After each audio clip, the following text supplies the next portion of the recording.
ওই ভাই বোঝে যেই ভাই প্রবাস জিন্দেগি কাটায়। প্রবাসে না গেলে কষ্ট বোঝা যায় না।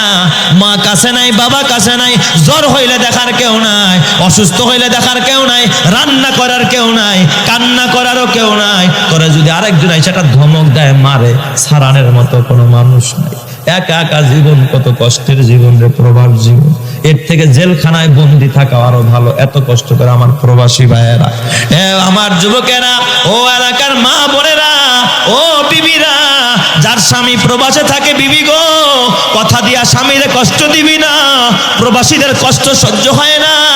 এ আমার বাজার, ওই 10 জন প্রবাসীর ভিতরে এক প্রবাসী ভাই আমারে বুকে নিয়া হাউ মাউ করে কান্দে। আমি বলি, যুবক রে, তুই এত কান্দুস কা? তোর চোখে পানি কা? যুবক আমার ডাক দেয়া, হুজুর, আমি তো কষ্ট সহ্য করতে পারি না।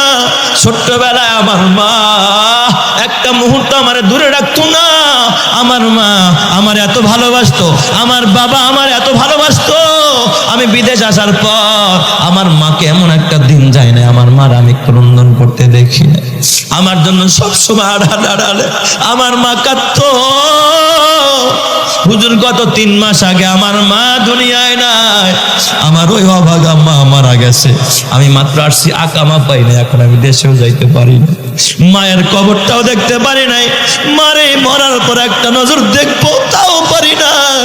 হুজুর, এখন আমি আর রাতের বেলায় ঘুমাইতে পারি না, কারণ আমি আসলাম মার জিন্দা রাইখা, এখন বাসায় গিয়া দেখবো আমার মা কবর শুয়ে আছে। আমি তো আমার মারে এখন কিছু খাওয়াইতে পারবো না। জনম ভইরা আমার মা মুখের খাবারটা আমারে খাওয়াইলো। জনম ভইরা আমার মা আমারে আদর দিল, সোহাগ দিল, ভালোবাসা দিল। আমার জন্য আমার মা এত কষ্ট করলো।